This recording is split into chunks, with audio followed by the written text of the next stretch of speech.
Welcome to Turnpike Sports. I'm Dave Whiteshuttle, and as always, I'm joined by my producer and co-host, Doug Whiteshuttle. Doug, I'm getting into the spring feeling. I actually watched preseason baseball. How'd that go? About an inning in, and then Really? It just got a little weird. I watched the Phillies playing the Toronto Blue Jays, I believe it was, and it was I was channel surfing, and I saw them playing. I stopped. I watched a bit, and I got into the spring feeling. But any preseason Exhibition. sport of any kind, I'm just not really into. I'm just not interested enough to stick with a whole game of a preseason sport.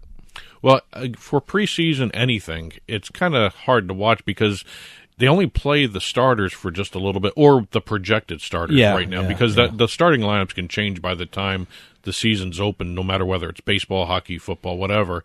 I'm starting to watch more and more basketball now because I just want to start getting ready for the NBA playoffs. You're getting into the playoffs. Yeah, I have yet to watch preseason baseball. I haven't watched it in about 3 years because I don't find the exhibition baseball, maybe seeing some pitching, seeing how the pitchers are. I just don't find the preseason helpful. For me, it just felt good to see baseball. I mean, I'm getting into, the weather is getting nicer, and, I wanted to stop and watch a little baseball. It makes you feel better. That spring is here, summer's coming up, so that's probably the only reason I stopped. By the way, I don't get people who bet on preseason sports of any kind. It's just absolutely incredible. I know people. I know a couple people who bet on preseason football. I don't know how they do that, but for baseball, maybe. Baseball, I don't. Are there lines for preseason baseball? Yeah. Are there really? Yeah, there are. That's weird. It depends on the book, I should say, because a lot of books don't offer preseason baseball betting. But again, in terms of preseason baseball betting, I mean, the only thing I would look at doing is maybe a pitcher for the first inning. And that's it. I don't even or maybe runs. Look, preseason is a time when they work out all the kinks and the mistakes and things like that. I don't see betting on that and preseason in any sport. So there's my preseason baseball story. There you go. That's about it. That's your betting tip right there. Yeah. Well, we got a great show coming up. We got a Beatin the House. We got a book report. And I have a very interesting interview, and I really enjoyed talking with Tim Debyl. He's the head of the American Ultimate Disc League, which is an incredible sport to watch. I mean, you see him sometimes on the ESPN Top 10. I hate to call it Frisbee football, but, that's kind of how to describe it, it's really. Football. It's Frisbee played on a football field, maybe a little soccer thrown in. Yeah. I mean, it's they have a sports betting deal. Yeah. You can actually bet on American Ultimate Disc League, and we're going to talk to Tim Debyl about his sports betting deal, his media deals, and really, it's an incredible sport, and it's a really up-and-coming league. It's fun to watch. You got to check it out. It's fun. Today's trip down the Turnpike is brought to you by Drizzly, your online liquor store. Available in over 95 cities across North America, Drizzly offers a huge selection and competitive pricing with a side of personalized content. Now there's no need to leave the house. Get alcohol delivered in less than an hour by Drizzly. Head on over to drizzly.com and order today. And now get $5 off your first order of $20 or more when using promo code DRINK19 at checkout. Shop beer, wine, and liquor with drizzly.com. Exit 1.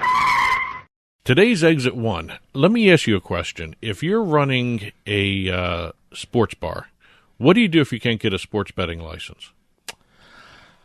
Hopefully you have an app or something that you can partner with, if that's even legal in the state where the sports bar is residing. Well, the other answer to the question, okay, besides that, is also the intelligent answer to the question is opening a sports betting branded bar. Okay, which seems to be a very up and coming way to approach the sports betting industry if you can't get a sports betting license. Remember a while ago in South Philly, Chickies and Pete's attempted to get a sports betting license for their restaurant in South Philly, and they couldn't do it?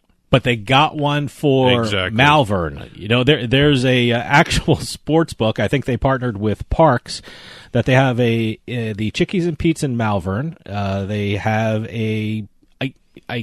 I haven't been there yet. We talked to Katie Kohler, who's an incredibly knowledgeable person, an incredibly great writer in the Pennsylvania and Philadelphia Inquirer, and she was there, and it's an actual sports book. It's an actual sports book in the Chickies and Pete's restaurant. When I first heard about Chickies and Pete's in Malvern getting sports betting, I just assumed that they're just throwing some kiosks in it. No, they actually have windows that you go up to and you place bets in. Well, if you're a restaurant and don't want to go through the rigmarole of getting the sports betting license or the zoning or the permissions from the state, you can actually do what Barstool has done.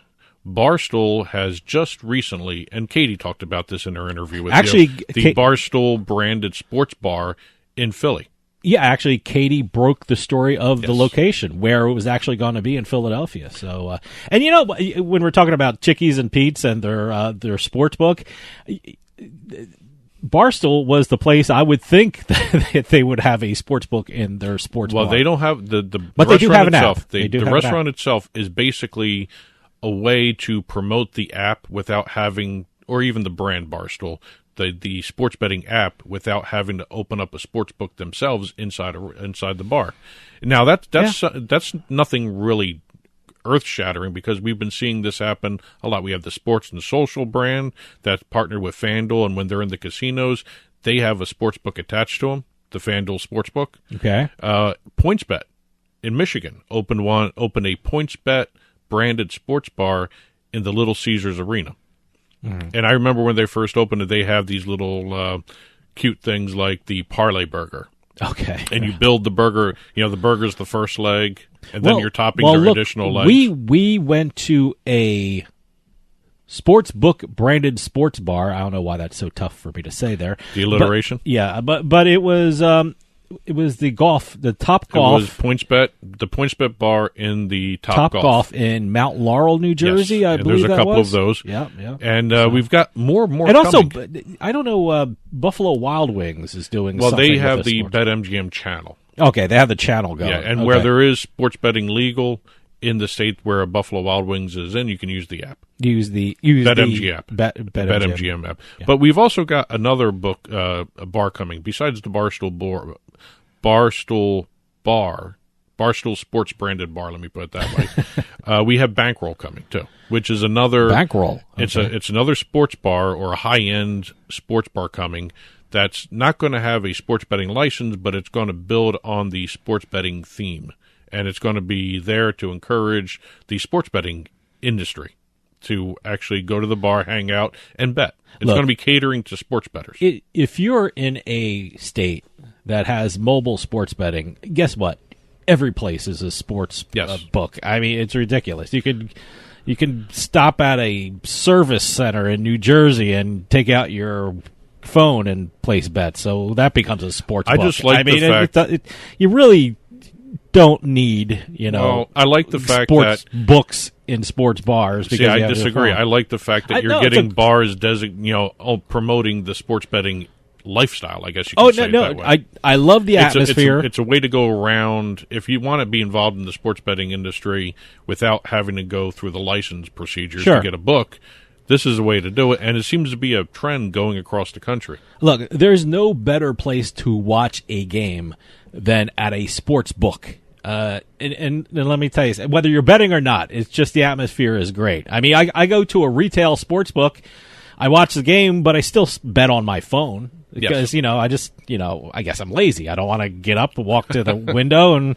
and And sometimes when I win, I don't want to go up to the window and collect. I mean, if I win, it goes right into my account and my phone. So, But it's an interesting trend going around. It's a lot of fun watching it in a sports book. And when you have a sports book in a sports bar, I think it just doubles the fun. But if you can't do the book in the bar, the sports bar pushing the sports betting, that's actually a great alternative. Yeah, it's a great theme.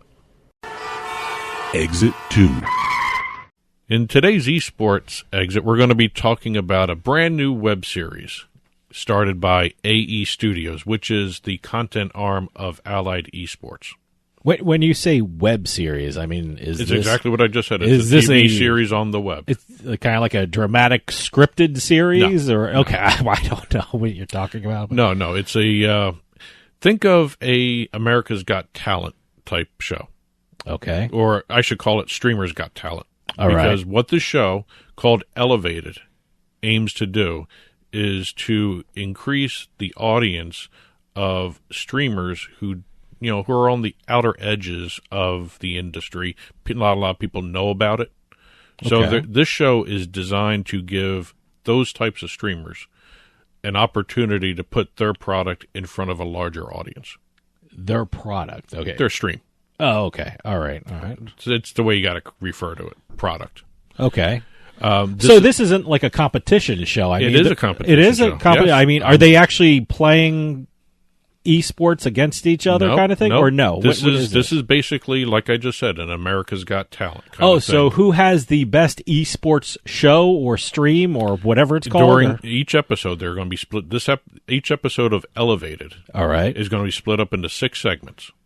Okay. Each segment is going to be given to a different streamer. All right. And they're going to have that segment to generate the best amount of audience interaction as possible. Okay. It's hosted by, and I didn't even know there was such a thing as this, the chess streaming sisters, Alexandra and Andrea Botez. I didn't know there was such a thing as streaming chess. Chess, huh? That's another one I guess I'm not used to. Chess an esport? I guess it can be. I guess anything if you're streaming. There is esports tournaments for chess. All right, okay. But this is a 3-hour show each week. Okay. It's 6 segments, like I said, and each one an under-the-radar stream. That's what they're referring to, these these outer fringe streamers. So when you say under-the-radar stream, you're talking about people that don't have a lot of followers on the internet. Right. Okay. Each streamer will be taking over the hosting duty for the segment. Okay. And they can show what their content is in that one segment. So basically, I mean, if they do like an hour show, they have like the one segment to condense it and do their best, like almost like a pitch reel. Okay. If you want to put it that way. And, the people can see exactly what the content's like. They get mentorship from guest creators. People come on and talk to them about everything. They interact with Twitch chat, schmooze with the sisters. Okay. And hey, I think that's great for streamers. I mean, if you want to do this for a living, I mean, it gets your name out there. It gets your stream noticed, and, you get some help if they see a little issue with your stream and how to make it better. You compete for prizes. Oh, I didn't know that. Okay, what do they compete for? Well, according to AE Studios, by the way, this is broadcast on the channel Hit.1. That's where the series is broadcast. All right. And they've got companies like Progressive, Tyson Foods, HyperX, all sponsoring the show. Wow, okay. Yes. That's pretty good. And at the end of every show, they look at who tallied the most, I guess, interactions from each segment from the different streamers. Okay. And let's see, there's a leaderboard. All right. That they put up everybody's scores on. Creators who end up on the top of that leaderboard will get an invite to the 2022 Esports Awards, courtesy of Tyson Foods, a streamer kit from HyperX, $1,000 cash.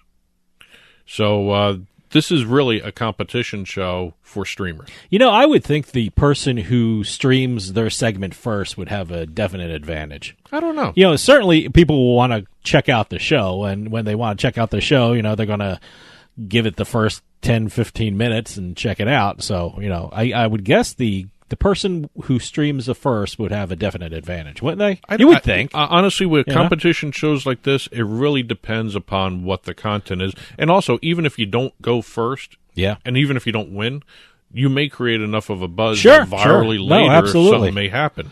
So it's another aspect of the esports community where they're actually getting streamers to actually come on board. And if you don't know about these guys, you may actually find someone you really like and start following. I'd be very interested. Even if they don't win. I would be very interested to see what the streamers do just to get attention. You know, they might be doing some crazy stuff on here. So it'd be I would think it'd be very entertaining to check out how streamers get your attention and get you to stick with them, you know? Well, again, it's a competition show among streamers, and I'm actually looking forward to seeing this. It's a good idea. Drizzly makes it easy to shop a huge selection of beer, wine, and liquor from wherever I am. I just open the app, find what I want, and it's at my door in under 60 minutes. Drizzly. Ding dong, Drizzly. Exit 3. For what's become our designated NFT exit, we're going to talk some restaurant NFTs. I mean, is just everything going to have NFTs now? It's basically. Basically. Is that like a currency now? Now we're just going to use NFTs for currency? It's actually not a currency. It's more a ticket. It's like a ticket or a pass or I don't know. But boy, I am just amazed at the creativity of how people are using NFTs lately. And I've got two examples here that are just off the wall, incredible ideas, and they're selling out too. Oh, okay. All right. We've got restaurant NFTs here. We've got what's being called the world's first ever NFT restaurant, called the Fly Fish Club. Okay. What do you mean NFT restaurant? I mean, I'm assuming these are like prepaid cards that you bring in and you put $100 on an NFT. First of all, is that? Am I going off the rails here or what? Before we even get to that, let me tell you this: am I not getting the concept talking, of this? We're talking about a restaurant that hasn't even opened yet. Okay, doesn't even have a location yet. All right, tell me how they're using NFTs in restaurants. The Fly Fish Club, which is a whole bunch of different entrepreneurs have formed this. Okay, Gary Vaynerchuk is one of them. And a whole bunch of other big names in the entrepreneurial and the NFT industry are getting together for this. The NFT for the Fly Fish Club grants the owner of the NFT unlimited access to members-only private dining experiences in New York City. Okay, along with a series of exclusive digital and in-person special events. What those are, no one knows yet because, like I said, this is a restaurant that hasn't even picked a location yet. Wow. But they're doing an NFT even before a location. They did an NFT. They did an NFT. 1,500 NFTs were released and sold out in minutes. Wow. The basic tier one, with whatever special things, it's like a Diners Club card kind of thing. $8,000 each. Wow. Okay. Premium tier was $14,000. What are they feeding you? There's not even a physical place yet. Okay, all right, wow. Okay. Now, like I just said, $8,000 to $14,000 for those NFTs. Okay. Chodomati, the high-end restaurant all over the world, there are whole different restaurants for them all over the world, has just said, "Hold my beer." Okay. They have NFTs starting at $1 million. Wow. Okay. All right. The series is called The Founder. And it's an NFT that's a one-time release collectible chip card that grants the owner exclusive membership access to every Chodomati restaurant opening around the world. So you get these NFTs, and you say the Fly Fish Club that's what it was called. You got this NFT, so you have it on your phone, right? You just go to a special place eventually, you have it somewhere, and you show the person, and you gain entry into it, right? And part of that NFT is the food that is served, correct? Right. So it's a pass and it's a payment kind of system. I mean, it's like a gift card. Chodomati is actually including some really great perks to this as well. Not only do you get for $1 million, I hope so. Not only do you get to invitations to every restaurant that they open, you get first class flights, 5-star accommodations. You get access to the distillery, the vineyard, the farm that they own. They get New Year's Eve dinner invitations for 6 at any location that you want. an exclusive at-home experience with the restaurant's executive chef coming to your house and cooking for you. Mm-hmm. So for $1 million, plus also 2 tickets to one major sports event per year. Wow. So they are... God forbid you lose your phone that has this NFT on it. I mean, what do you do? I mean, that's unbelievable. I'd be paranoid about carrying a $1 million NFT I wouldn't even know on where my phone. I wouldn't even know where I felt safe carrying this. Yeah, whether it's on my computer, my tablet, my phone. I don't know where I would actually maybe on a little jump drive that I keep it off, so no one else has access to it. That's coded. Yeah. And I wonder if you lose it, what happens? I don't know. I mean, are you going to be able to replace this? Yeah. Wow, boy, it's... I mean, if you have all the right ID and everything else, but again... Do you know how many times I forgot my phone at home? I'd be, paranoid if I had a $1 million NFT. Yeah. Where's my phone? I can't believe I have an NFT on my phone. You would never leave your phone anywhere. Well, that's always the question nowadays. If you had to forget something at home, would you rather forget your wallet or would you rather forget your phone? So it's one of those things. If you're dealing with something like this, your phone first. Well, you can pay for stuff from your phone. So who knows now? Unless they have a online database where you log in and activate it that way, where you don't have to worry about carrying anything. You just give them your name and password and log in. But again, NFT usage is becoming more and more creative. I love this stuff. They must have to scan something. Yes. If you're, these are premium QR codes, NFTs. all that stuff, you must have to scan something. Exit 4. And for our last exit today, we're going to talk a little name, image, likeness. Oh, okay. This is a way for student athletes to make money. Sure. It's a good idea. I mean, it's being used that way. It's something where if some old school coaches hate it, but it's welcome to 2022. And I have to admit, I don't know if every college likes it either. Yeah, well, I guess they have to be careful with everything. Yeah, exactly. So, But we're going to be talking about something that I've noticed is starting to be a trend in a lot of the states where, in terms of NIL deals, the colleges can't offer them directly to the students. They can't participate in them. It's called an NIL collective, name, image, likeness collective. All right.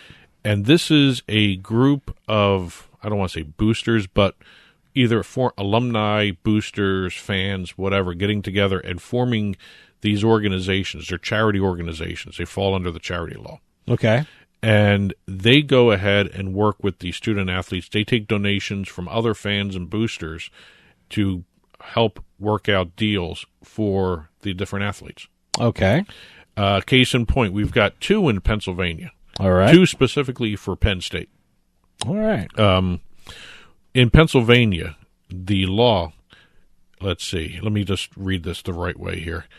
I want to make sure. The Pennsylvania bill for name, image, and likeness prevents institutions from arranging third-party representation with athletes. Okay. So these collectives have been formed outside of the college. Outside the college. Okay. They have nothing to do with the actual college. Has nothing to do with They may be these. alumni and boosters, yeah, but they have really no connection with the college itself as an entity. Okay. They go ahead and work with the student athletes to actually hook them up with contracts. Okay.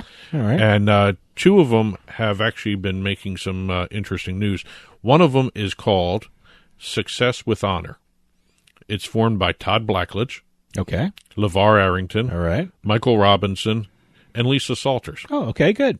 And they have actually formed, like I said, the Success with Honor.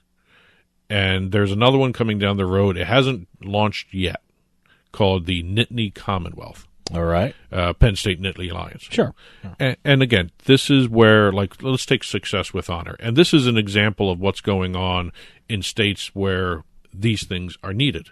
These entities are needed to help the students get the deals. Okay. Yeah. The Success with Honor. Fans can contribute to Success with Honor, and the organization gives 85 to 90% of the donations to the athletes. Okay. Now, the donations can be sports specific. You give it to a football player, you give it to whatever, with sports specific, and it's a contract through the collective where that athlete will represent whoever is giving the donation. So it's not really a contract directly with the athlete. It's a non-exclusive contract. It's a contract with the association that was formed for the NIL? Or to a certain extent. Okay. You do a contract with the association for the association to hook it up with the athlete. All right. And you can direct it to whatever athlete you want to do. Okay. And again, it's a matter of a lot of these athletes don't have any way to get some of these deals. I mean, the high-profile ones, yes. Oh, sure. And today's trip down the Turnpike was brought to you by Drizzly, your online liquor store. Available in over 95 cities across North America, Drizzly offers a huge selection and competitive pricing with a side of personalized content. Now there's no need to leave the house. Get alcohol delivered in less than an hour by Drizzly. Head on over to drizzly.com and order today. And now get $5 off your first order of $20 or more when using our promo code DRINK19 at checkout. Shop beer, wine, and liquor with drizzly.com. And as always, you can get in touch with Turnpike Sports by calling or texting us at 609-512-5910. That's 609-512-5910. At Turnpike Sports is the show's handle on Facebook and Twitter. At Turnpike Sports Radio is our handle on Instagram.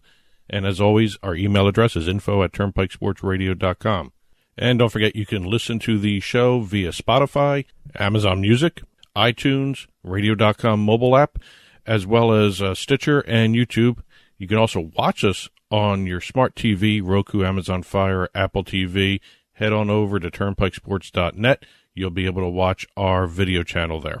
Well, we got a great show coming up. We got a Beat in the House. We got a book report, and I'm talking with Tim Debyl from the American Ultimate Disc League. We're going to hear all about the league. We're going to hear all about their sports betting deals and their media deals. It's a really incredible league. I think you're going to hear a lot about them in the future. So I'm talking with Tim Debyl, coming right up with more Turnpike Sports.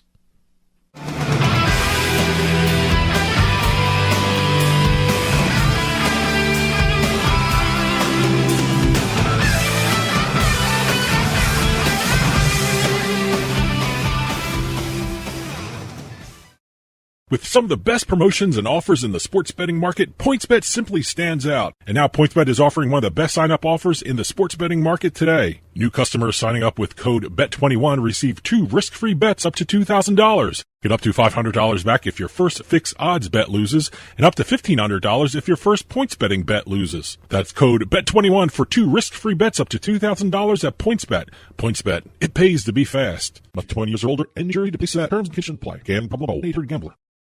Psst. Yeah, you. Come here. Haven't you heard? We don't need to hide anymore. Now, we can shop privately for adult products at adamandeve.com. They've got massage oils, lingerie, and lots more we can't mention here. Use the offer code SPICE404. They'll give you 50% off almost any one item, 3 free DVDs, free mystery gift, and free shipping. That's 50% off, free shipping, and more. Private shopping starts at adamandeve.com.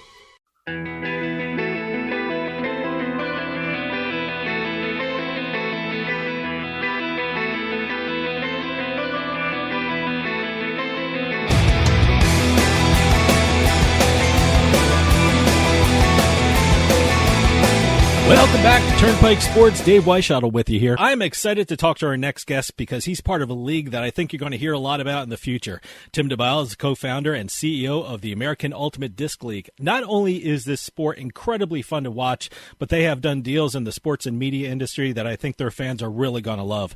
One of those deals may even lead to betting on the sport. And to tell us all about the league, Tim Debyl is on the line with us right now. Tim, thanks for coming on. Thanks for having me. I think I told you off air that, I'm so happy to do this interview because it gave me a chance to check out the American Ultimate Disc League. And like I said, it's a blast to watch. For people who aren't familiar with the American Ultimate Disc League, can you explain the sport and how it's played? Sure. So it's a 7-on-7 field sport. We actually play on a NFL football field-sized field. And basically, you score goals or touchdowns by throwing the Frisbee into the end zone. When you catch a disc, you can't move with it, so it kind of takes from basketball, right? So you set a pivot foot. Uh-huh. These guys can throw 80 yards, 90 yards. So, I mean, you've probably seen highlights on ESPN. Sure. You usually get on, like, the top 10, 10, 15 times a year, and usually it's a, 60-yard pass with a receiver skying somebody else. Or laying out, that's the other big layout. Yeah. The other big highlight is just guys basically laying out for Frisbees. Now, how long has this league been around? So we were founded in 2012. I actually bought a franchise that year, the Madison Radicals. And kind of at that time I was running my own marketing firm. And, I just I'd already fallen in love with the sport a long time ago. And obviously that's why I bought the team. But I kind of moved into a league position at that point. The league got bought out by an investment group out of Silicon Valley. And they were looking kind of to improve the marketing of the league. And so they tapped me in my firm for a little while, and then eventually I left my firm to do AUDL full-time. You mentioned the teams and the team you own, the Madison Radicals. How many teams are involved in the league? Because I looked at the website, and it looks like you have a team in every major city in North America.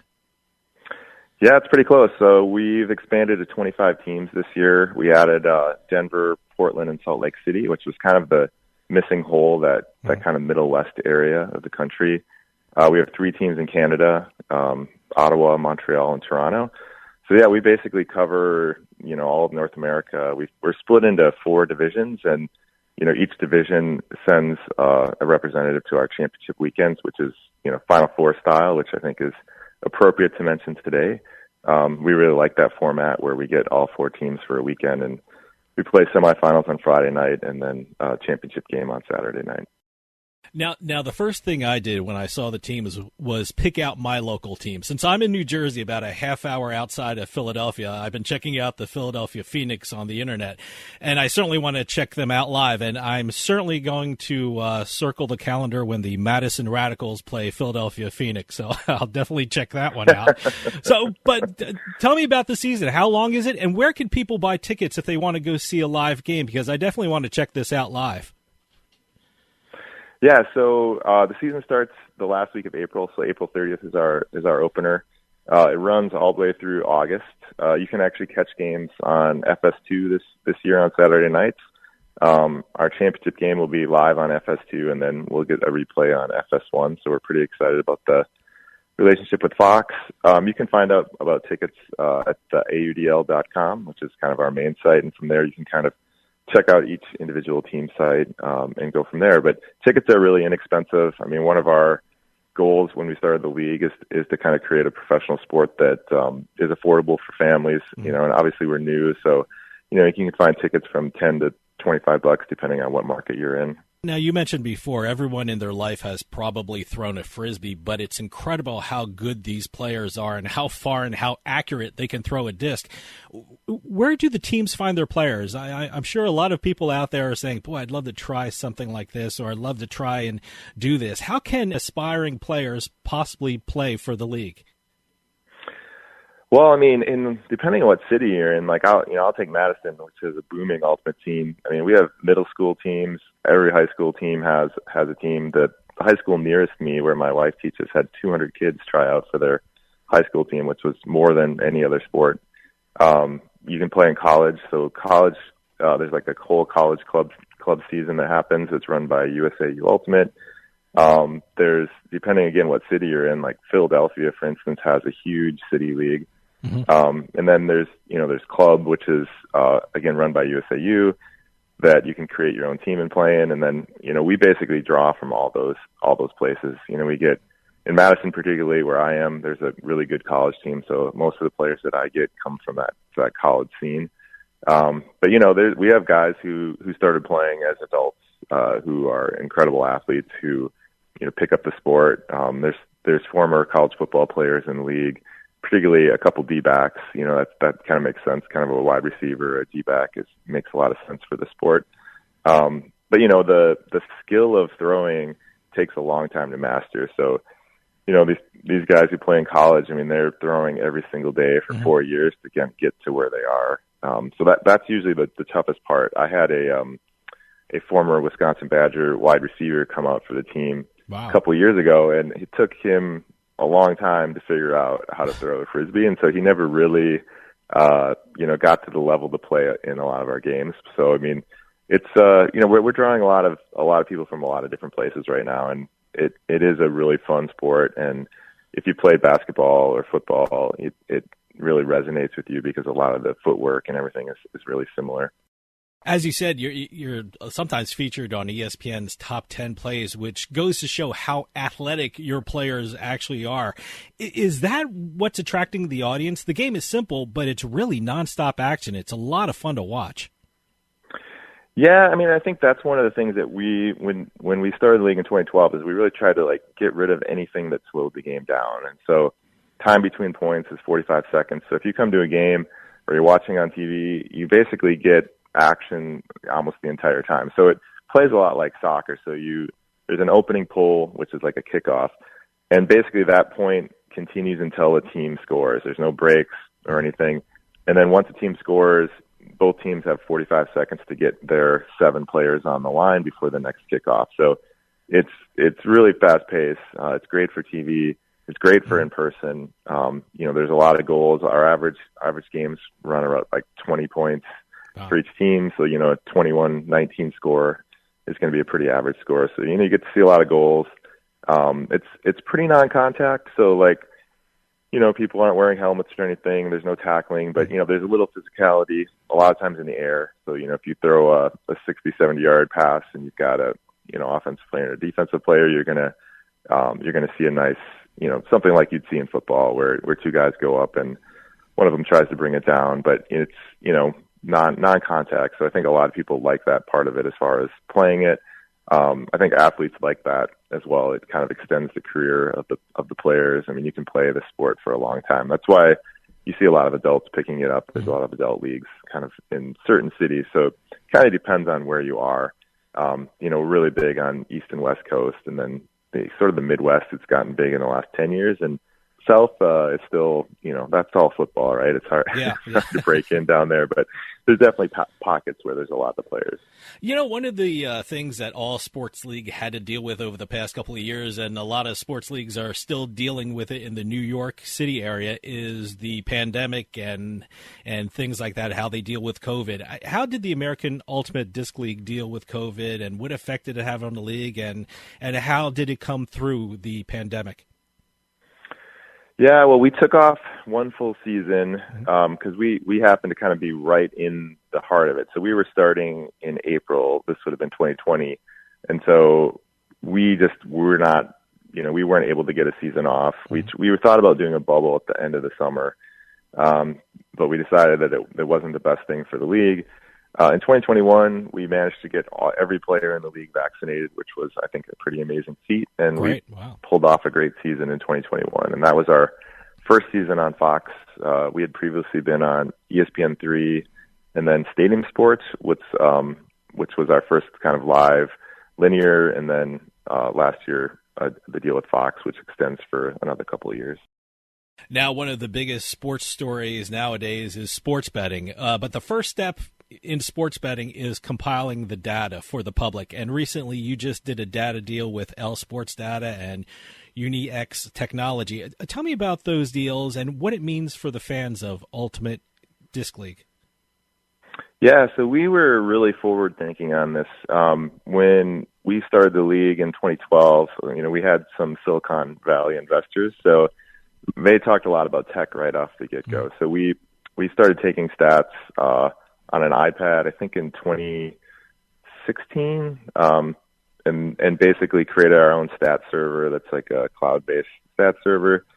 So we could feed websites, apps, and everything. So when we started talking to L Sports last year, who was basically looking for data rights around sports leagues, we already showed them that we already were taking stats in a really good way. They were live.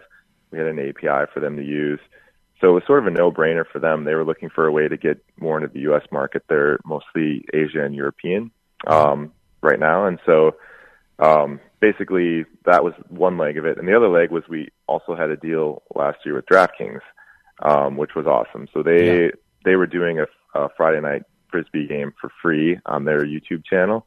And they also helped us get on their platform. And we were live betting last year in 5 states. Wow, and okay. Currently available in 8 states and working on kind of the big couple that are missing, which is like New Jersey. So So if we get New Jersey, I think we'll be in pretty good shape. So they're helping us shepherd through that process of getting okayed for sports betting. Well, but overall, I mean, that relationship was great for us. Well, I want to ask you about that. Tell us about your relationship with DraftKings. How did that come about, and what was the response to you being featured on the DraftKings site? Yeah, I mean, they were looking for kind of new sports where they could take more ownership and create content around it. And so, they approached us and basically asked if we'd be open to the idea of having a game on the DraftKings platform. And then kind of as part of that, they would help us kind of create some live betting around the sport. We were super excited by that idea. So we did it. And so basically, we created some content for them during the week. So we were on their podcast, and there was our lead announcer did something called Lepler's Locks, which they shared a lot, which was basically just him picking the top 4 games every week. And then, we were on their YouTube channel on Friday nights, which I think was really cool. Overall, it was great. I mean, we definitely felt like it helped grow the sport. Basically, DraftKings was really happy with it. And overall, I think it was a great way for us to get introduced into the sports betting world.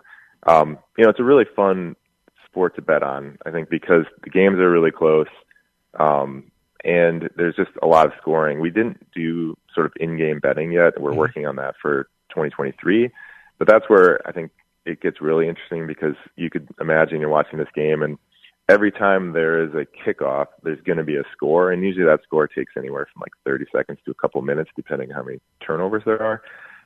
But it really lends itself well to being able to like bet on each point, see what happens, and then bet on the next point. So that's kind of where Eld Sports sees this going. So we're working with them on some algorithms that allow them to offer that sort of point by point betting during the game, which again they kind of see it as a little bit like tennis, where they kind of cut their teeth in the sports betting world. They also do a lot of table tennis, where you can kind of bet on every point. You brought up a great point. Anytime I talk to a professional league about sports betting, they always use the term fan engagement. Is that the feeling at American Ultimate Disc League, that, really sports betting will help with more fan engagement and really grow the sport a lot quicker than without sports betting? I think it will. I mean, that was sort of DraftKings' idea, and we've talked to a lot of different, like FanDuel, PointsBet. And I think they all say the same thing, is that we're in that April to August range where there isn't a ton of options for sports betting. I mean, people love betting on football and basketball. Baseball has not quite taken off as much in the sports betting world, I think. And so we'd really just be competing with them. So they're always looking for new properties to work during the summer. So I think that's going to be a big part of it for us. But obviously having DraftKings, do free-to-play pools every week for us, and just promoting us during the week is to their fans and their clients, I think is really good for us.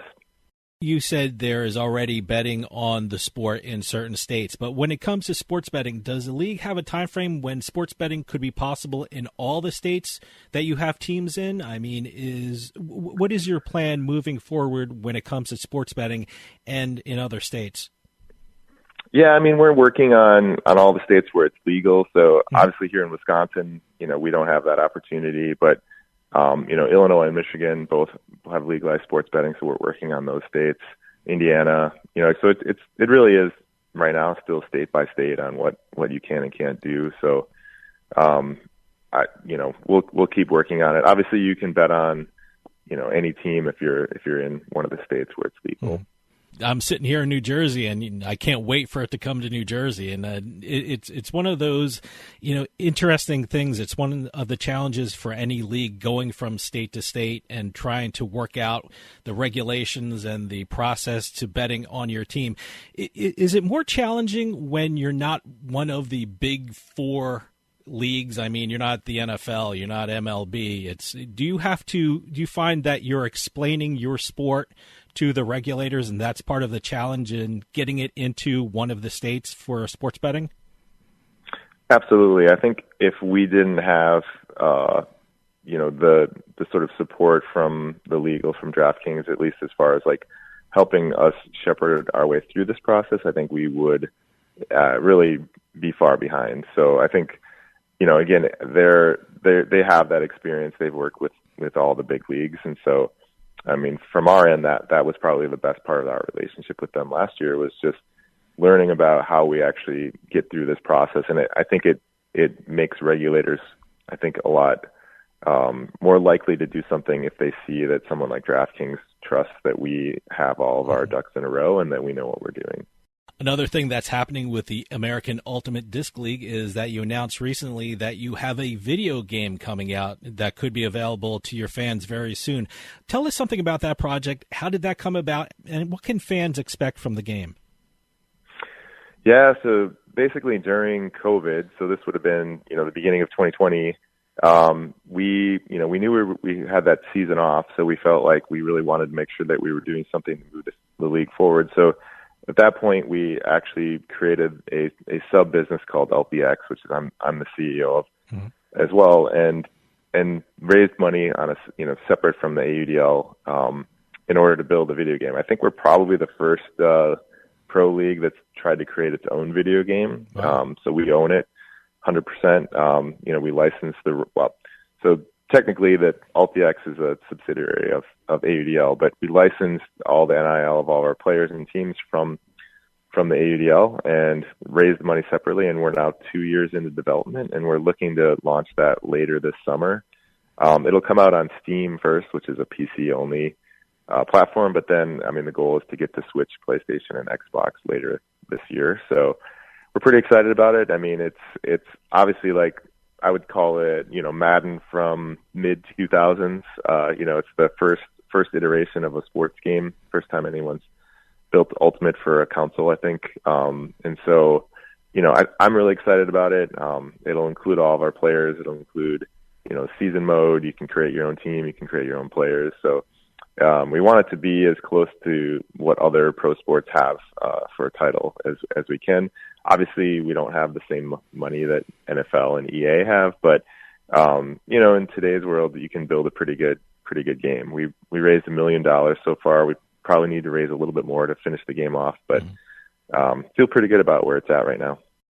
The first thing I thought of when I read about the video game is how popular esports have become. I'm going down to Atlantic City for the first state-sanctioned peer-to-peer betting esport event, and they're playing Madden NFL games. Do you see the AUDL game possibly becoming involved in the esports realm like Madden or FIFA or NBA 2K? Because I think it would be a perfect fit for the esport leagues. Absolutely, we do. That's one of the things that kind of drove us into this is we think it can drive engagement for the league, but we just think it's a really fun sport to play, right? I bought a team in 2012 because I played the sport quite a bit and just felt like it was something that people didn't know enough about.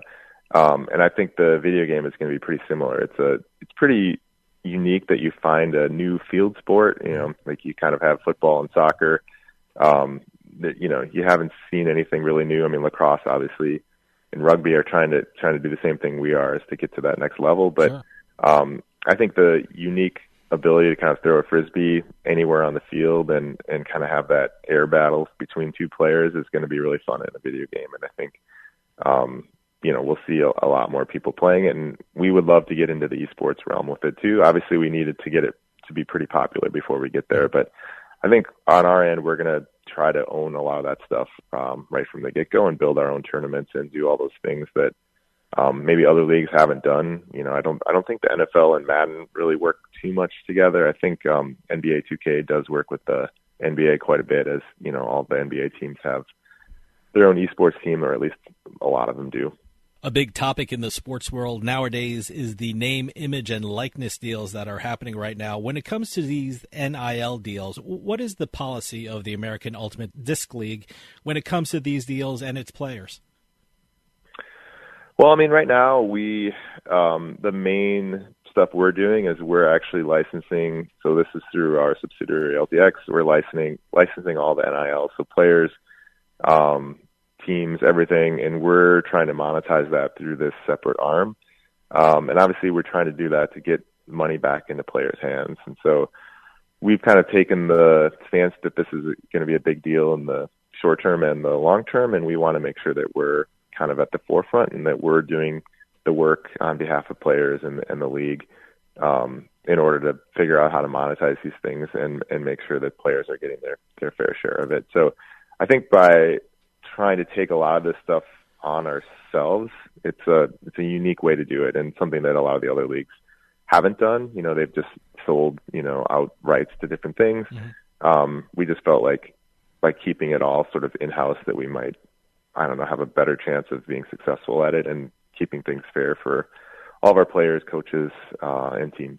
Another thing that's very important for sports leagues is their media deals. When it comes to watching the American Ultimate Disc League, where can people go and see it? Sure. So right now, for this coming season, we'll be on Fox Sports 2 on Saturday nights live, and then there'll be a replay Wednesday nights, I think at 7 Eastern. We haven't actually come up with the exact time, but it looks like either 6 or 7 Eastern on Wednesdays. And then we have our own OTT platform called AUDL TV, where for $10 a month you can watch all 163 games on your computer. There's a Roku app on your phone, etc. So basically, there's a kind of a Monday Night Football style event on Saturday nights that's on Fox, and then other than that, you have to be behind a paywall. But you can watch every game, which I think is pretty awesome. Now, a great source of information is your website, the AUDL.com. What can people see when they go to your website? Walk us through what people can find there. The main thing is learning about all the individual players and teams. So, you can go there and you can find, your local team. We have teams, like you said, in pretty much all the major U.S. cities, from Chicago to L.A. to Dallas. And then, just finding out a little bit more about the players. We have 700 players in the league who really work their butt off all year to get in shape for this. The season is very short, so it's April to August, but it's very intensive. You play every weekend. These games, they last about 2 hours, and if you haven't gotten a chance to see the sport, I know you have, but to listeners, it's very, very cardio intensive. Yes. You basically have guys who are running the full length of a football field over and over again throughout the course of the game. It doesn't play like soccer where players kind of stay in their area. The entire team has to run the full length and defend, the full length of the field all the way to the end zone. So I think the cardio and being in shape is just a huge part of the sport. And I think, again, it just leads to a lot of action and a lot of running. And, it's just really fun to watch. So in the coming months and the coming year, what can people expect from the American Ultimate Disc League? What are some of the key events that people should be looking out for during the season for the AUDL? Yeah, well, opening day is April 30th. We definitely will have a pregame on that Friday night. I believe this year it's Atlanta and Carolina. Okay. So you can kind of watch the first game for free, and then we'll have a Fox game, which I think is New York and DC that Saturday night, and then a slate of 6 or 7 other games in your local markets that you can watch on AUDL TV. And basically, the season goes through until the end of July, and then we have playoffs where the top 3 teams from each division make the playoffs. You've kind of got a 2-3 game and then a 1 versus the winner. And then the 4 divisional champions actually come to Madison this year for our AUDL championship weekend, which is August 26th and 27th. And so like that Friday night, you'll get, kind of a Dallas against LA against Madison, let's hope, against New York. So each kind of the Central Division, the East Division, the South Division, and the West Division, each has a champion. And it's just a great format. It's a great weekend. The stadium here fits about 5,000, and we hope to fill that. We filled it before in previous years in Madison. We had a championship here in 2018 and in 2016 and had just great fan support, and it's an incredibly fun event to be at. Tim, we're running out of time, but can you give out the website again so people can check out the American Ultimate Disc League, and also give out any social media addresses so people can keep up with what's going on with the league? Yep, it's just theaudl.com. And from there, you can find our Twitter handle, which is the AUDL. We're big on Facebook. I think we're just AUDL on Facebook, and then Instagram as well, AUDL. And it's a great opportunity to go out and watch highlights. I mean, Instagram, I think, is a great spot to be if you're looking for us. We're posting highlights from last year all the time, and once the season kicks off, we pretty much have, it's just the sport's kind of like a highlight factory. You get to see a lot of incredible plays, and social media is obviously a great way to kind of follow and get to see all the best parts of every game. If you're not quite ready to sit down and watch a full 2-hour game yet, social media is a great way to get started. Tim Debyl, co-founder and CEO of the American Ultimate Disc League. Thank you so much for coming on and telling us about the league. I urge everyone to check it out because it is so much fun to watch.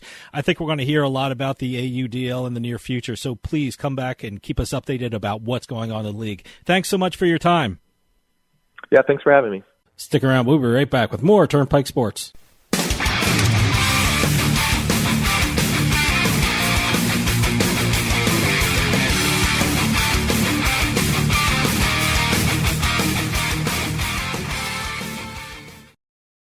Attention! Here is something big banks don't want you to know about your IRA or 401k. You can store your retirement savings where you can actually see, touch, and hold it in your hands. With a Paradigm Gold or Silver IRA, you can transfer a portion of your savings to physical gold and silver coin and store them where you can see them. The stock market is close to its all-time high, and your retirement might be at risk again. But you can trust Paradigm Gold Group to help. Call 800-417-3932. 800-417-3932. Paradigm Gold Group is a gold IRA leader, rated A+ by the Better Business Bureau, where gold and silver has been in the family business for over 40 years. Call for your free guide to Paradigm's Gold IRA. Protect your retirement savings today with Paradigm. Call 800-417-3932. 800-417-3932. With Drizzly, I can shop a huge selection of beer, wine, and liquor. I just open the app, find what I want, and it's at my door in under 60 minutes. Drizzly also lets me shop from multiple stores in my area and compare prices on thousands of products. Ding dong, Drizzly. We'll get back to the show in a few moments, but I just wanted to take some time and tell everyone about Bean Genius, the smart specialty coffee subscription service. Bean Genius sells freshly roasted coffee from some of the best independent coffee roasters in the country. They feature over 2,000 specialty coffee blends, all at your fingertips at beangenius.com. Here's how it works. Head on over to beangenius.com and take their palate profiler test to find out what coffee best fits your taste. Then select from a variety of subscription plans. Every subscription comes with free shipping, and delivery can even be scheduled for once or twice each month. And based upon your review of each coffee blend you try, Bean Genius actually learns your individual taste preferences and then suggests future coffee blends for you. And now you can get 10% off your Bean Genius subscription when you use our promo code PIKE at checkout. Bean Genius offers a variety of subscription plans to suit any coffee lover's needs. Subscribe with Bean Genius today and start enjoying some of the best tasting coffee around. And save 10% off your coffee plan with promo code PIKE.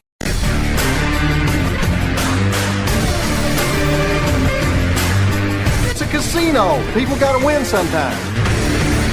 Now, if you'll excuse me, I have a giant, colorful check to deposit. Beatin the House is brought to you by BetMGM Casino. Play your favorite casino games at BetMGM Online Casino. Slots, table games, live dealer games, everything you love about Atlantic City and Vegas, all online at BetMGM.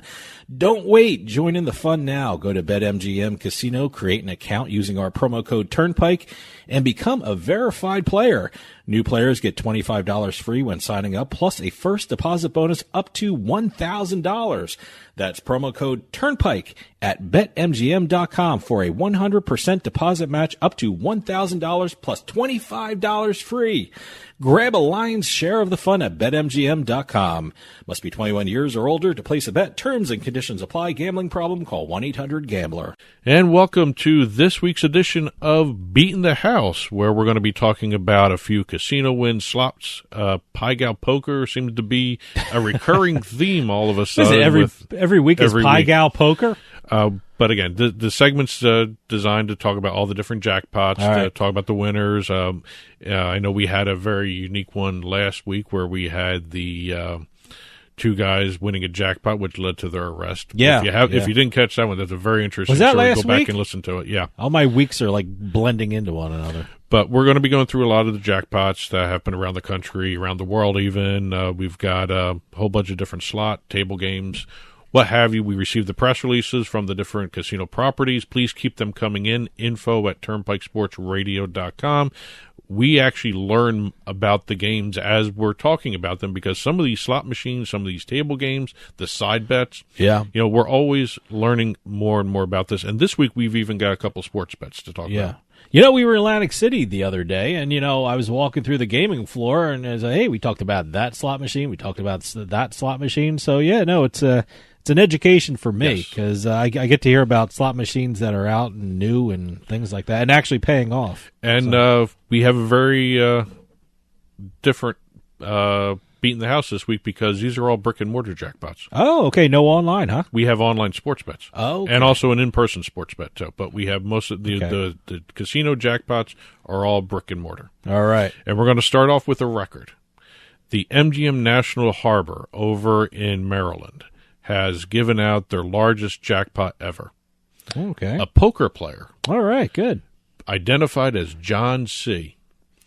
Won a $3.04 million jackpot. That's $3 million before taxes. Mm-hmm. Playing face-up Pai Gow poker. We're starting right off with Pai Gow poker. I didn't play this week, so I'm falling behind in my the lessons of my Pai Gow poker adventure. This was a progressive jackpot that has been building since the casino first opened.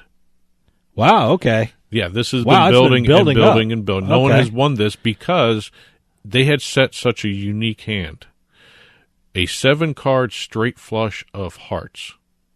Wow. He pulled that one on the table, and face-up Pai Gow poker progressive jackpot of a record $3 million at MGM. Now, MGM National Harbor has been open for a couple of years now. Yes, it has. And it's been building up over the years, huh? Well, it's such a unique hand. Yeah, I guess so, yeah. That's, I guess that's the way to do the to do a setup of progressive. That's... I wonder what the new hand is going to be. I wonder if they reset the hand. I wonder if the player, or John C., is that his name? I wonder if he knew that was, like, before he even started playing Pai Gow poker, like thinking, gee, I need a straight with all hearts. And that's a good question. I wonder if, they go in playing the game knowing what the big progressive jackpot is. Well, I would assume when you go sit down at these table games, you see the little pay tables they have, and also the different games or the different side bets listed. Yeah. I wonder if the progressive jackpot's listed there, too. Yeah. I've never played Pai Gow poker live. It's always been online, and that's, I guess, kind of the best way to learn it. But I have to take a look next time to see if, that hand is listed out and, people know what to look for and know what to go for. I'm just wondering if MGM jackpot. National Harbor is now going to choose a different hand. Yeah. I mean, is that part of the skill to get this other one progressive? took years. Yeah. Boy. So now I guess maybe it's a 7-card straight flush of spades. Who knows? Who knows? Well, going across the country to Washington State. All right. Going to the Tulalip Resort Casino. A Linwood man won $2.4 million, the largest ever recorded in state history. We have another record. Another state record, huh? Another state record. Been a good week for state jackpot records. According to the casino, Jose Lopez, a painter, was there with his girlfriend, and she had to talk him into playing the Golden Charm slot machine. He didn't want to play. Wow. She talked him into it. And when he gave it a go, he won the record-breaking jackpot payout of $2.369 million. Wow. And also the casino, the Tulalip Resort Casino, was also the previous record holder in the state. They had a previous record of $1.1 million, so he just blew right by that one. He built it by another $1 million, $1.5 million. And according to the casino, Mr. Lopez is a regular guest. Good. And he's won a previous jackpot before. Okay. As a matter of fact, they said he had won a $20,000 jackpot previously. Wow. So this actually kind of overshadows that. See, it pays to be a regular at a casino. Exactly. It pays off. And also the Golden Charms machine. Never heard of that one, by the way. Never heard of it either. I got to look for it now. I don't even know what it looks like. Has a 50 pay line setup. Okay. So they didn't say exactly what his bet was. So Okay. I'm assuming this could have been kind of a big bet with the 50-50 pay line setup. I have no idea. So I don't know how exactly, that works out. I don't know exactly what he bet. I don't know what he exactly hit, but he hit the record. Okay, good for him. Congratulations. Going down to Las Vegas, the California Hotel and Casino, downtown Las Vegas. I have no idea where that is. It's in downtown Yeah, Las I guess Vegas. downtown Las Vegas, but I compared to where other places are, I don't know where that is. Okay, we're going to be talking not about a record jackpot and not a huge jackpot either. Okay. But it's multiple jackpots by the same person sitting at the machine at one sitting. Really? At one session, At one sitting. they get a Yes. couple of jackpots. Okay. A lucky Hawaiian winner. Well, congratulations. Another visitor from Hawaii winning in Las Vegas. We have had so many stories about a visitor coming over from Hawaii and winning a huge jackpot. Well, most people go to Hawaii for a vacation. If you're living in Hawaii, where do you go to for a vacation? And I Hawaii guess has no it's- gambling. Yeah, and I guess you just go to Vegas. Yeah, and I don't think it's that big of a flight. What is it? 3 hours? Something like that, yeah. Or something like that, yeah. So, the woman was playing video poker, hit a $10,000 jackpot. Wow. Then a few minutes later, hit a second video poker jackpot for $20,000. Wow. She hit $30,000 playing the same game at the same session in the same hour. Wow. So Video poker. Video poker yep. is the place. You know, I've never played video poker on the gaming floor. Every time I played video poker, it was like sitting at the bar because they have the video poker machines right at the bar when you're sitting there. So that's when I play video poker. Well, as I mentioned, the winner was from Hawaii, and according to records, and I actually went back through our previous Beatin the House segment notes. Let's see, we had a $275,000 progressive jackpot by another Hawaiian visitor playing IGT's Wheel of Fortune. All right. At Fremont. And then again at the Fremont earlier this year, before that February jackpot, a $1.1 million jackpot playing a $5 spin on a Wheel of Fortune super times pay, two times, 3 times, 4 times, 5 times slot machine. Okay, that's the name of the machine. I had to read that out. And these were all visitors from Hawaii. Okay, all right. So must be kind of something lucky when you come over from Hawaii. I wonder if I have to take a flight to Hawaii, then go to Hawaii to Vegas to actually start winning some of these jackpots. Do a stopover in Hawaii. Yes. We're going to end this segment with 2 sports bets. All right. Do you want to do the online one first, or do you want to do the brick-and-mortar one? No, do the brick-and-mortar one first, because we're doing all the brick-and-mortar one, then finish up with the online. We are going to North Carolina. Okay, all right. Harrah's Cherokee Valley River in Murphy, North Carolina. Patron named Curtis hit a 9-leg parlay. Jeez, wow. For $105,000. But he wasn't done. He was still there when he hit another single bet for another $21,000. He won a total of $126,000 on 2 bets. Wow, boy. You know, that's another story like the one you just had, you know, that one visit. One session. 2 big bets hit. It's actually really, really fun to see that kind of... we've never had anyone from North Carolina before, have we? I don't know. mean, other than a lottery. I know we've done lottery stories. So. I don't think so. But doing it as a sports bet, no, I haven't. I don't think we've ever done one of those. Caesar Sportsbook, by the way. Okay. Since it was the Harrah's Cherokee, that's Caesar Sportsbook. Okay. We're going online to FanDuel. All right. And this is just a crazy bet. A UFC parlay hit. Okay. Bettor had actually 2 UFC parlays, I should say. This was for UFC Fight Night 203 and UFC Fight Night 204, so 2 consecutive fight nights. Okay. One bettor had a $750 15-leg moneyline UFC parlay hit. 15-leg? 15 moneyline UFC parlay. Wow, okay. And then a $100 17-leg moneyline parlay. 17-leg parlay. Wow, boy. Yes, it's an These guys know their UFC. I guess. I mean, I'm terrible at betting a UFC. I rarely bet UFC. I'm actually, unless it's I read up on the match and get some good information. I have to admit, I'm hesitant to bet on UFC because I am still learning that sport. Yeah. I mean, all MMA, I'm actually just still learning. I'm certainly not doing a 17-leg parlay on it. No. Matter of fact, I don't think I've ever done a UFC parlay. I've done individual bets for different fights, but I've never done a parlay. If I do a parlay, it's going to be something like for like $5. You know, these guys put like $100 on it. What was the other one? He did a 750. 15-leg parlay? Jeez. And I got to ask this question. Are moneyline UFC parlays or moneyline betting in UFC easier than what the other types of betting they offer for that? I don't know. I would guess. I would assume he did all favorites. Maybe. I have no idea. You never know. I have to take a look at the sheet. They actually sent out a picture of the sheet. That's a gutsy move. It's huge. That's a gutsy move. Any parlay. That must be the whole night of fighting. You have something on everyone on the night. I would assume that was the entire card. Yeah. Maybe. Well, 15 and 17. I don't know. That's a lot of. There must have been some other stuff. Well, again, if it's a moneyline parlay, it's each individual fight. Yeah, I guess so. Yeah. So, congratulations to all our winners this week. Again, please keep those press releases coming in. info@turnpikesportsradio.com. We love doing this segment. We learn about all these different types of games that are out there. We even learned that a moneyline parlay in UFC seems to pay off a hell of a lot. Wow. If you're willing to take a chance like that. And congratulations to all our winners this week. The book report is next, so stick around. We'll be right back with more Turnpike Sports.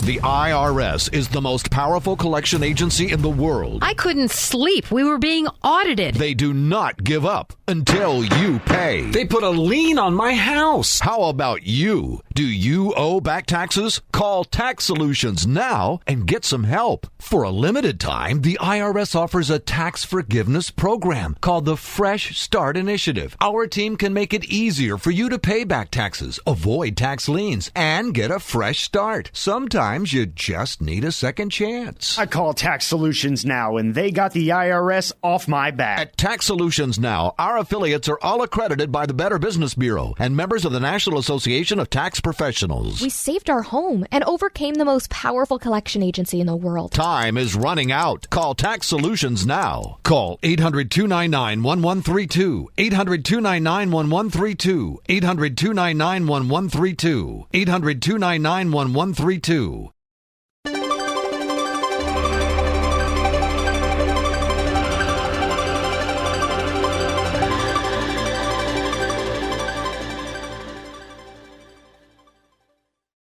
The Turnpike Sports Book Report is brought to you by BorgataSports.com. Your favorite casino is now your favorite sportsbook. Available anywhere in New Jersey, BorgataSports.com.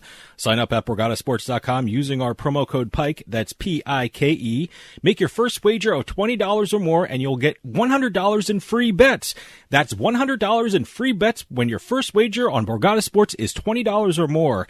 Get into the action with BorgataSports.com. Must be 21 years or older and in New Jersey to place a bet. Terms and conditions apply. Gambling problem? Call 1-800-GAMBLER. And welcome to this week's edition of the Turnpike Sports Book Report, where we're going to be talking about the state and national sports betting reports, about launches, as well as openings for different sports books. We've got legislation. We've got deals to talk about as usual. And as always, it's been a busy week. We even have the upcoming launch in Canada to talk about. What is it, April 4th?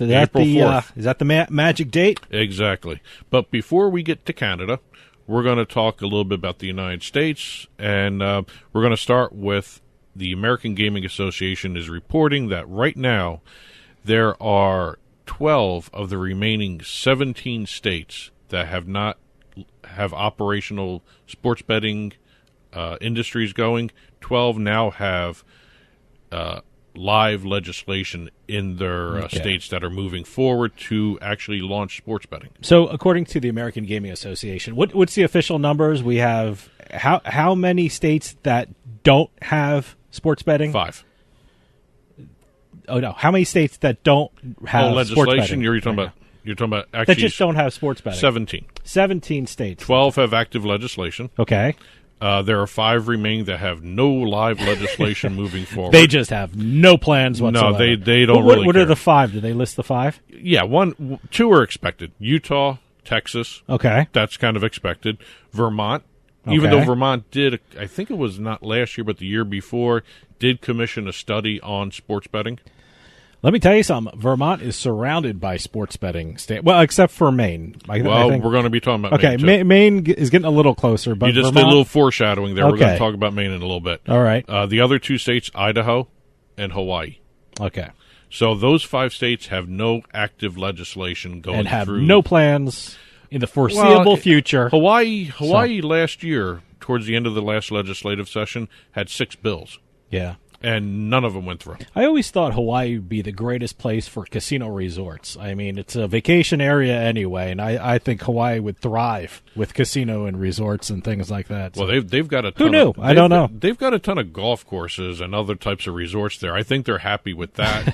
Hawaii doesn't even have lottery, right? No, that was one of the bills. They have that absolutely didn't make it nothing. No. Absolutely, they can't even decide on lottery. So I don't think casinos are in the near future. Well, Utah's the same way; has nothing like that. Okay. So, but there are 5 states that have yet to actually launch or even consider filing sports betting legislation, which leads us into some more discussion of what was going on in February. February seems to be what for now is a typical month in the United States sports betting industry.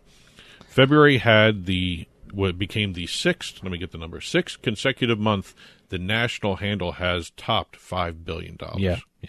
And this is actually even considered the month where everything is slowed down because between Super Bowl and March Madness, and February there's still states that are actually setting some interesting numbers in terms of handle. Yeah, I know. February seems to be a lull in the sports betting industry. I don't know why. I mean, second week, what was it? February 13th was the Super Bowl. So, well, again, a lot of people had their sports bets in for January. I guess so. And a lot better games in January with the NFL playoffs. So I guess I have to admit, that drove a lot of betting. But no, I'm very surprised at February. The Super Bowl month is kind of a lull for everything. I know Pennsylvania and Michigan were in the red. As a matter of fact, yes. actually lost money. Michigan had a negative $4.8 million in revenue. Yeah. And Pennsylvania came in with a negative $440,000 and some change. Which I think is their worst month. Revenue-wise? Yes. Okay. That was their worst month. Wow. But, again, February had is a lull, but January, remember, they had Louisiana and Arizona still. Arizona still has yet to report their January numbers. Okay. So I'm very curious to see what Arizona comes up with. They've been actually doing 2 months at a time. Okay. So, all right. It's actually kind of interesting that even though the handle has been going up in terms of February, we're seeing a lot of revenue being down. And we're still setting the consistent $5 billion handle mark. In terms of overall, listen to this number, and I got to thank Chris Altruda again from US Bets for throwing this number out there. The $42 billion bet since September 2001 is more than the amount bet between 2018 and 2020. Wow. That's incredible. Yeah, $42 billion since September 2021. The 2018 to 2020 was combined $39.3 billion. Okay. I mean, it's about $2 billion difference, $3 billion difference. Well, look, but that is still a significant leap in terms of the number. There are so many more money states allowing sports betting, so I guess that's what's driving the number there. So. Yes. Well, as we're taping this, we're awaiting this current week's New York numbers, but I think it's safe which will to be say, phenomenal again. I think it's safe to say that by the end of this 11th week of operation, New York should have over $4 billion in handle. Yeah. For that. At the week ending March 13th, they were at $3.9 billion. Okay. So they were only short money away from passing the $4 billion mark anyway. So I think we're safe in saying that the market has surpassed the $4 billion mark in 11 weeks. Yeah. DraftKings also was only $50 million away from the $1 billion club. Mm-hmm. So I'm going to make the assumption that DraftKings became the fourth operator the third operator to surpass the $1 billion mark. We have FanDuel, Caesars, and possibly DraftKings. I'm hedging that right now, but it should be those three as $1 billion handles since launch in New York.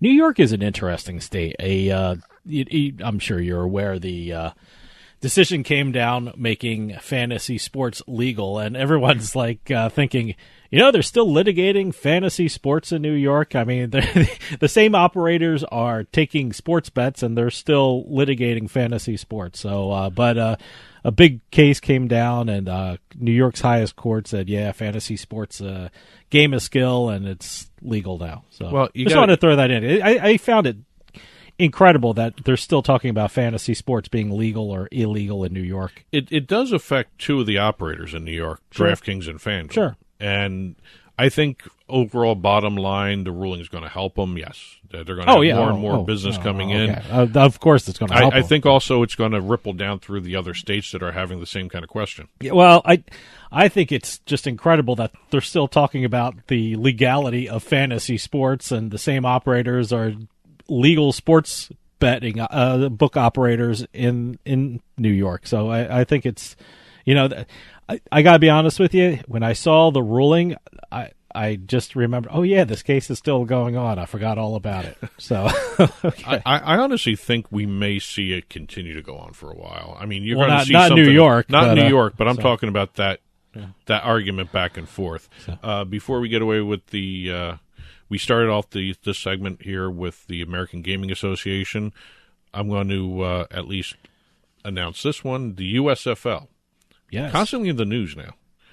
They have joined the American Gaming Association's Have a Game Plan Bet Responsibly program. Good. You're going to be seeing promos, announcements, that sort of social media by the league in terms of the bet responsible gaming stuff. I really can't wait for the USFL. I'm very curious. It's kind of like a kind of trip down memory lane for me. I love them in the 80s, and so I'd be very curious to see. I'm also curious to see the level of football being played. I'm curious how good the football product is going to be. So as long as it's better than what we've seen in the other spring leagues so far. I mean, the awful AAFL, if you want to call it that. It was good football, decent football, not really that great. Yeah. And well, I'm sure the USFL is going to get a lot of people tuning in because of the reason I just said. They kind of grew up with it. Oh, yeah. Kind of I guess 3 or 4 years in the 80s, and it was fun to watch. This is almost like the nostalgia. Oh yeah, no, I can't wait. I mean, I guess when the XFL relaunches, it's going to have some impact with people who saw the original one. I still have, like I said, I still have T-shirts for the Jersey Generals, and I have a sweatshirt for the Jersey Generals. Yeah. So, and I got to break those out. I'm just glad they included them in, the all league. the most of the original teams. Not all of them. Not all of them. I don't know. The LA Express. I don't think there's only 8 teams, and none of them are on the West Coast. There's Michigan Panthers are back. Michigan Panthers. Yeah. Birmingham Stallions. Yeah. I don't know Houston about Memphis Gamblers? Houston Gamblers. Okay. All right. Jersey Generals, Philadelphia Stars. The Breakers. But when the USFL started, the Breakers were Boston Breakers. Boston, then New England, and then they went to New Orleans. New Orleans Breakers. Yeah. Name didn't really fit back down there, but I guess they still have the Washington Federals. I don't know if they're that part was of the new, Craig James. He was yes. running back for Washington Federals. So I'm very interested to see it. It's going to be kind of fun to watch that. Yeah. So as we're moving from the United States, let's talk about Canada because we got their launch coming up. We might as well talk April about 4th, right? Talk about this launch. They've got about 30 operators. Okay. All I mean, jumping on all April approved, 4th? all approved. Oh, okay. Well, these are private operators. Okay. The lotteries in the provinces are already up and running, and they're doing extremely well with the single event sports betting. Okay. This is the private operator launch. We've got about 30 operators, like I said. Okay. BetMGM just got approval. The Score Bet, PointsBet Canada. There's a few of them that are actually allowing you to pre-register, and they're getting some good responses. No exact numbers yet, but if you look at some of the stores, and I think a couple of people tweeted this out, Ryan Butler and a few other people tweeted out the numbers, that I think a couple of them are already number 1 and number 2 in downloads in the stores. Oh, okay. For Good. Canada. Good. And I want to thank those guys for putting that information out there as well. Great. But like I said, we have Canada launching. One of the big news stories that came out of there, we actually got 2. Okay. Kambi. Kambi is the platform provider for sportsbooks. Yeah. They are the first sportsbook provider to be licensed by the Alcohol and Gaming Commission of Ontario.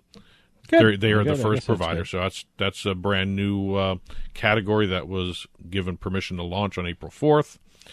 The other deal that happened was PointsBet Canada and the Canadian Football League team, the Ottawa Redblacks. What an awful name. Red Blacks? What's that? I have what to does go that take mean? a look. I don't even know what that means. It's, weren't the Ottawa Rough Riders? Wasn't that? I think or? they changed the name because there was 2 Rough Riders. Yeah, Calgary Rough Riders. Yes, there were 2 Rough Riders. Now there's a Red Black. Red Black. But PointsBet Canada. I don't know what a Red Black is. Is that a this uniform? Oh, Red Black. Yes. Very creative. Yes. not their uniform, but the uniform of the Rough Rider. Oh, okay. The colors. Okay. Yeah. PointsBet Canada, Ottawa Red Blacks, and TD Place, which is the home of the Ottawa Red Blacks. Okay, Red have Blacks. all done a deal. I can't get over that name, though.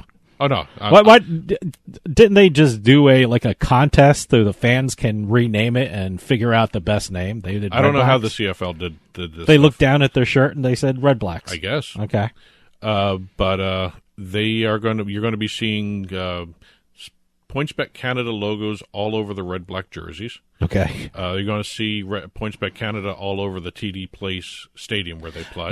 It goes well with PointsBet because aren't their colors red and black? Well, I think it's perfect. I for, think that's kind of why that deal was kind of made. Yeah, really?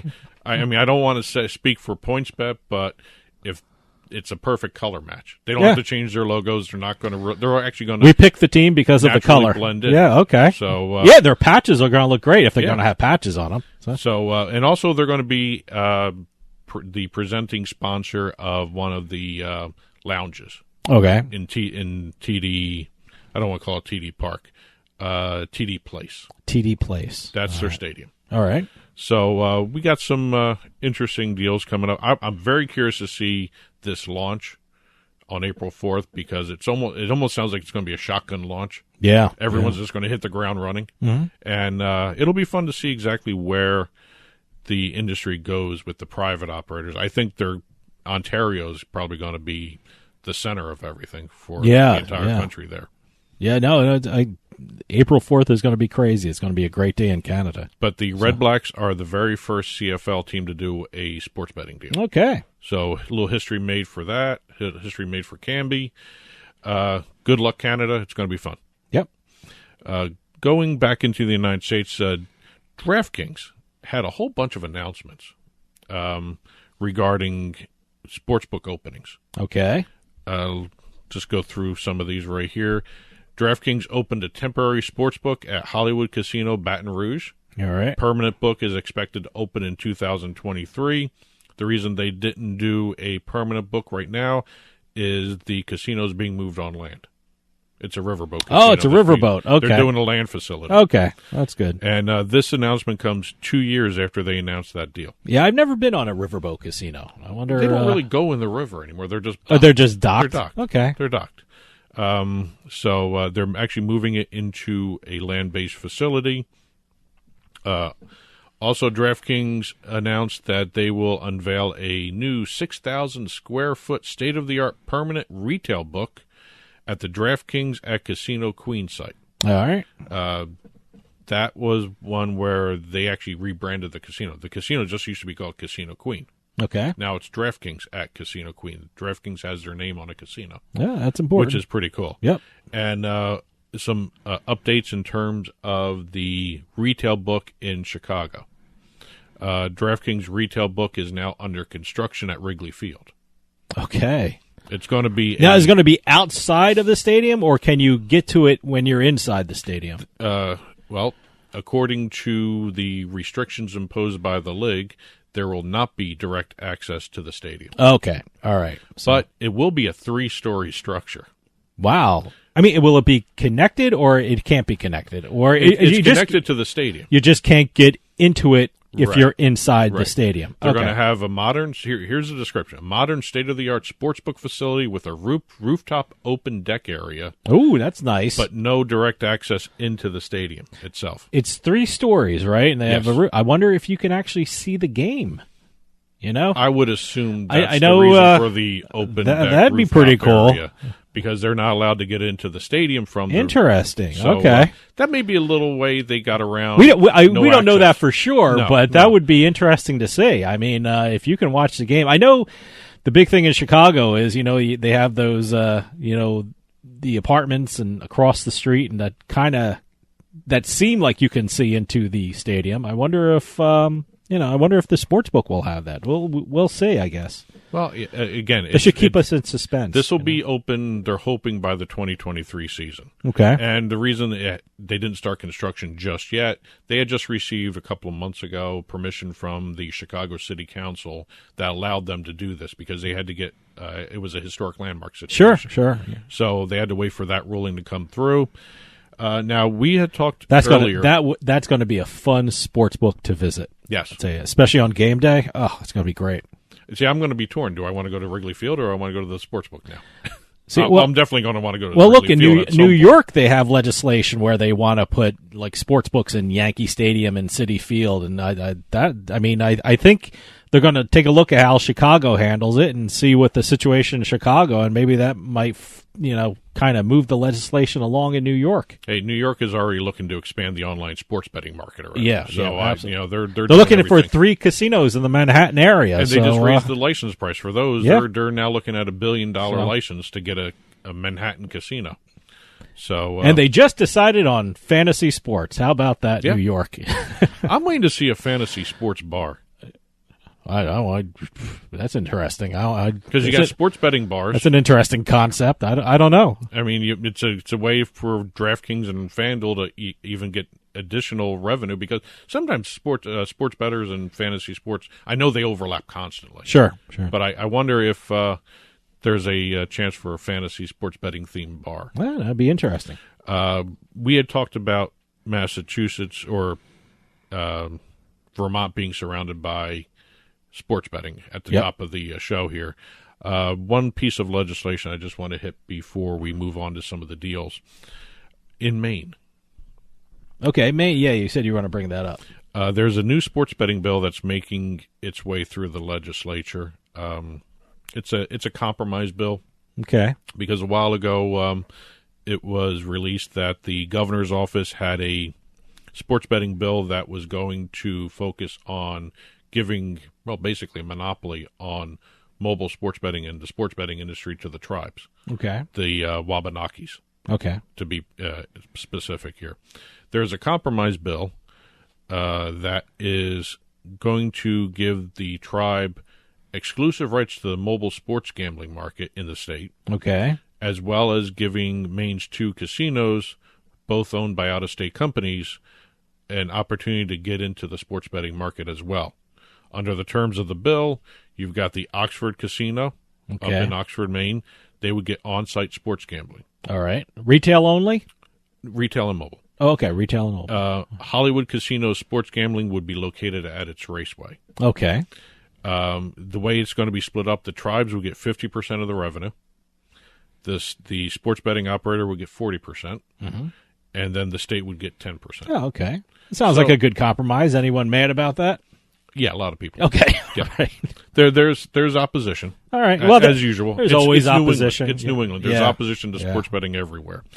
Yeah. Staying in New England a little bit before we even talk about some of the deals, we have Churchill Downs buying a charity poker room to bring in some historical horse racing machines. Okay. I think it's Chaser's Poker Room in New Hampshire. I have no idea what that is. So it's kind of interesting to watch Churchill Downs make another move into another market for historical horse racing. They currently have 3 other spots, Kentucky, where they're operating, and they have pending deals in Virginia, Louisiana. Okay. So New Hampshire's kind of a odd duck. Yeah, well, it's the farthest north. Yeah. It's an interesting market. And last but not least, we're going to just talk some quick deals here. The big one, we'll probably spend more time on this than any of the other ones, Rush Street Interactive. Okay. Another deal with Rush Street Interactive. This isn't a brand ambassadorship kind of deal. This is a content deal with Mike Francesa. I heard about this. Yeah, he's going to do a podcast. Yes, right? He's going to be doing a lot with them. He's going That's to be great. Doing, It's he's a legend in radio. So can't wait to hear it. This is one of the few deals I've seen Rush Street make for both brands. Mm-hmm. This is for Bet Rivers and Play Sugar House. Okay, he's going to be doing a twice weekly podcast. Okay. Is he still doing his other podcast? I don't remember if he is or isn't. I don't know. I don't think I kind of so. lost track of him after a while. Yeah, I was curious to see. I heard he was going to do this podcast. I didn't know how often he would do it. Twice weekly. It's twice weekly, okay. And this actually helps him because I know he still has a huge following in New Jersey, New York. Oh, sure, yeah. And even Connecticut. Absolutely. I remember I grew up listening to Mike and the Mad Dog. Oh, yeah. Saw that split. Then I saw for the Francesa show on WFAN. And then he left WFAN to do his podcasting setup. Mm-hmm. And honestly, I feel bad because I lost track of what he was doing. Now, will they keep the Mike's On theme song? I don't know. That was one of the better theme songs for a show. I wish we could hire somebody to come up with one for us. Yeah. But had I known you were going to do this story, I would have grabbed the Mike's On theme song. I would have played it. Well, again, that may be owned by something else. Yeah, who knows? Yeah. But again, the deal is the Francesa will provide exclusive network and social media content for both brands. Twice weekly podcast series, series of digital videos that will be on both platforms. Okay. So I'm assuming, I know Rush Street does those city casts. Yes, yeah, they do I guess a betting show in each major city. For each major city, yeah, yes. Yeah. And I'm assuming it's going to be part of that whole lineup of content stuff. They're also going to be having Francesa do appearances at sporting events. Great. And he's going to be doing video content at those appearances, not just by himself, but with the fans as well. Great. Good. So I'm going to be very curious to see exactly how the fans interact with him.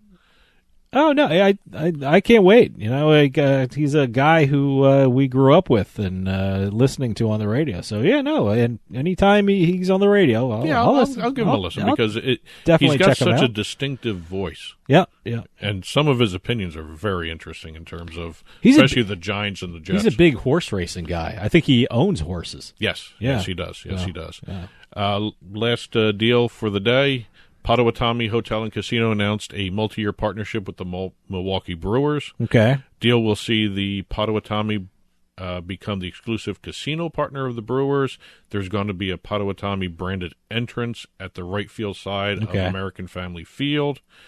And it's actually an extension. I can't wait to see their sign at the stadium because I don't think I've ever seen it spelled out. Potawatomi? Potawatomi. It's one of the more fun casino names to say. Right, Potawatomi. I love that. I love the name. So that's it for this week's Turnpike Sports Book Report. Please keep those press releases coming in. info@turnpikesportsradio.com. If you've been following along on the television side, you will see a lot more news stories scrolling along the bottom.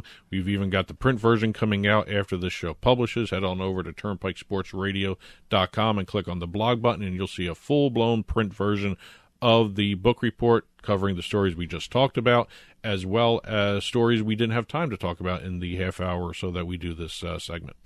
And that'll do it for us this week. We'll see you next time on the Turnpike.